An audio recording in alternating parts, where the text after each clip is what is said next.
స్వామి, ఈ రోజు శబరిమలలో మన తెలుగు వాళ్ళకి ఒక అన్యాయం, దరిద్రమైన సంఘటన జరిగింది. అదేంటో ఆయన స్పష్టంగా వివరిస్తారు. సార్ చెప్పండి సార్. మీరు? నా పేరు నాగబాబు అండి, ఆంధ్రప్రదేశ్ పశ్చిమ గోదావరి జిల్లా ఉండి అండి. నేను దర్శనానికి వచ్చానండి. వస్తుంటే ముందు బంగారు మెట్లు ఎక్కి అలా వెళ్ళానండి. తిరిగి వస్తే మళ్ళీ ఇటు వచ్చాను.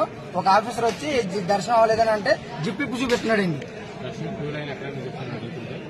క్యూ లైన్ ఎక్కడ అని అడిగినందుకు మన తెలుగు వాళ్ళని అసభ్యంగా ప్రవర్తించారు. ఇక్కడ కేరళ గవర్నమెంట్ అయినా ఒక పోలీస్ అయినా, ఆ పోలీస్ ని మనం ఎవరో ఎక్కడ అని అడుగుతుంటే ఆయన దొడ్డిదారిన బయటకు పంపేసి ఆయన లేరు, మీకు స్పెషల్ దర్శనం మీకు ఇప్పిస్తాం.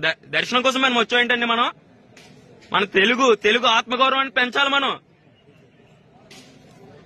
ఆయన దొడ్డిదారిని బయటకు పంపేసి మనకి స్పెషల్ దర్శనం ఇప్పిస్తాం అంటే మనం నోరు మూసుకుని కట్టేసుకుంటాం.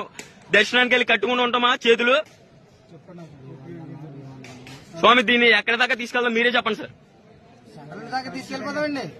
సెంట్రల్ దాకా సనాతన ధర్మం కాపాడాలంటే సెంట్రల్ దాకా ఖచ్చితంగా దీన్ని సెంట్రల్ గవర్నమెంట్ దాకా, పవన్ కళ్యాణ్ గారి దాకా, మొత్తం ఎక్కడి దాకా అయితే తీసుకెళ్లారనుకో మోదీ దాకా తీసుకెళ్లే బాధ్యత మనందరిది.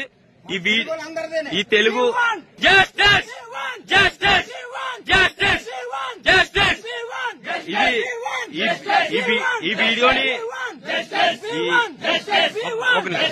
ఈ వీడియోని సోషల్ మీడియాలో పోస్ట్ చేస్తాం సార్. ఈ వీడియో ఎవరైతే చూస్తున్నారో మన తెలుగు వాళ్ళందరూ కూడా ఎంతవరకు మీరు షేర్ చేయగలిగితే అంతవరకు మీరు షేర్ చేసి నరేంద్ర మోదీ గారి దగ్గర దాకా, పవన్ కళ్యాణ్ గారి దగ్గర దాకా, చంద్రబాబు నాయుడు గారి దగ్గర దాకా, లోకేష్ గారి దగ్గర దాకా తీసుకెళ్లాల్సిందిగా కోరుతున్నాము.